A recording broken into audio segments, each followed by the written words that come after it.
อย่าใส่คำว่าเอาตำรวจมากูบ่มากกูมาไกลเด้90 โลนี่อย่าเฮ็ดให้โมโหมาไกลเด้ผมมาไกลเด้ผมบอกไปก่อนสัก2,000ได้อย่าเอาตำรวจมาคูผมบ่ได้รุด4,000บ่ได้หนุ่มไทยขับแท็กซี่เถื่อนถึกจับปั๊บไหมย้อนโกงค่าโดยสารคนลาว 4,500 บาทวันที่ 8 สิงหาคม 2026 นี้จากกรณีที่หนุ่มลาวได้เผยแพร่เหตุการณ์ที่ตนเองถูกคนขับรถรับจ้างผิดกฎหมายหรือแท็กซี่เถื่อนอยู่บริเวณสถานีขนส่งผู้โดยสารจังหวัดอุบลราชธานีประเทศไทย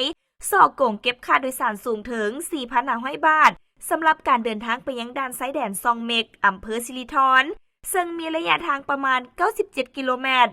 หลังจากการเจรจาต่อรองราคาผู้โดยสารจำใจต้องได้จ่ายเงินในราคา 3,600 บาทก่อนจะนำเรื่องราวดังกล่าวมาเผยแพร่ลงในสื่อสังคมออนไลน์เพื่อเป็นอุทาหรณ์และได้เป็นกระแสวิพากษ์วิจารณ์อยู่ในโลกโซเชียลอย่างหนัก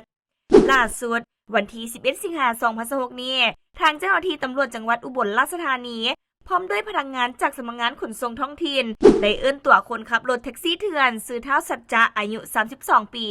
มาสอบสวนหลังจากมีกรณีเรียกเก็บเงินค่าโดยสารแพงเกินจริงจากนักท่องเที่ยวชาวลาวผู้เกี่ยวได้ยอมรับสารภาพว่าได้เรียกเก็บเงินจำนวนดังกล่าวแท้พร้อมกันนี้ผู้เกี่ยวได้แสดงความสำนึกผิดกล่าวขอโทษมายังผู้โดยสารชาวลาวและได้มอบเงินจำนวน 3,600 บาทฝากไว้กับเจ้าหน้าที่ขนส่งเพื่อประสานมอบคืนให้แก่ผู้เสียหาย